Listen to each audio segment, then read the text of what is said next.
What do you see as Jesus' position when he went to the cross? Was he nothing but a victim of the plot by the high priests, victim of the betrayal by Judas, victim of the fierceness of the crowd shouting, "Crucify him"? Or was he a victim of the cowardice of Pontius Pilate, giving in to the Jews? Remember what Jesus himself said: "Nobody takes my life, but I give it of my own will." And remember what God said to the serpent in Genesis 3:15: "You, Satan, will bruise his heel, but he will smash your head." On Good Friday, maybe about 9 in the morning, Jesus shows his authority, saying, "Father, forgive them, because they know not what they do." The tone of this kingdom is forgiveness, including those who are putting him to death. Then, maybe around 11 in the morning, Jesus shows the pattern he is going to establish in his kingdom.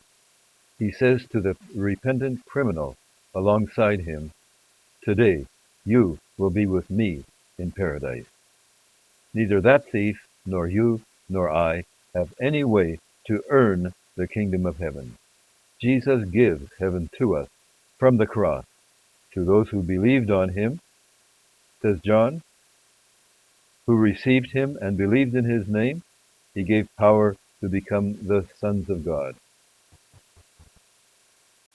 A little later, Jesus shows who are the family of the king and how they treat each other.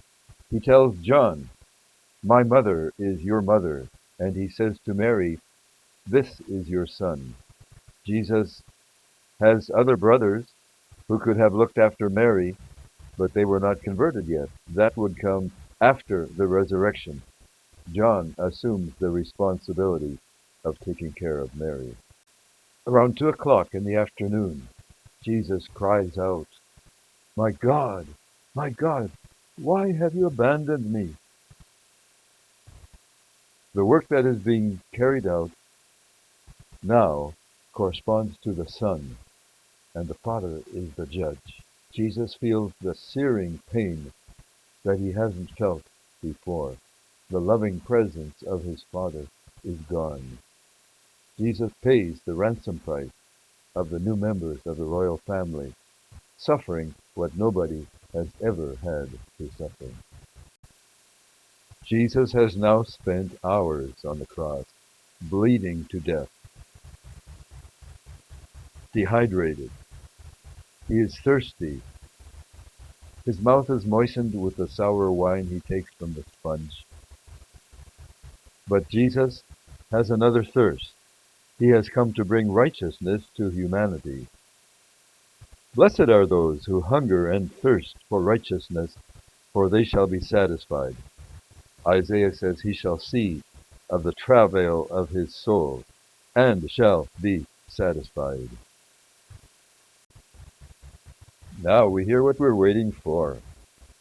When Jesus cries out, "It is finished," this is the greatest victory cry that the planet has ever heard.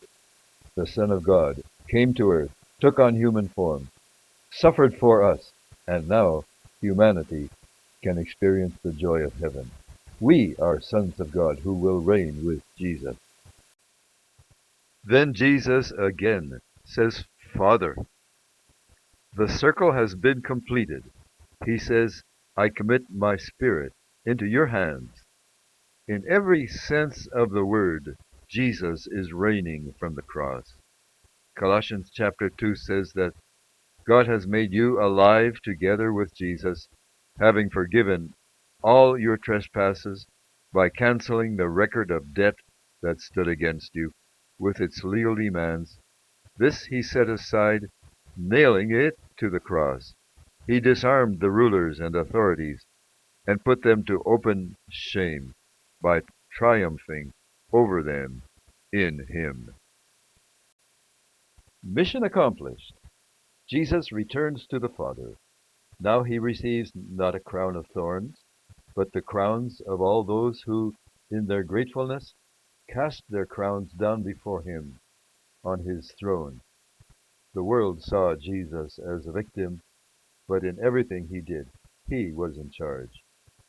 Now Jesus is the head, and we, his church, are his body, united with him in victory. Jesus in the Last Supper said to his disciples, "In the world you will have suffering, but take heart, I have overcome the world." Now our suffering forms part of the process that God is using to bring about his perfect will in the world. Jesus paid the price for that victory, and we walk in that victory. Jesus said to his disciples and to all of us, "Just as the Father sent me, so I send you."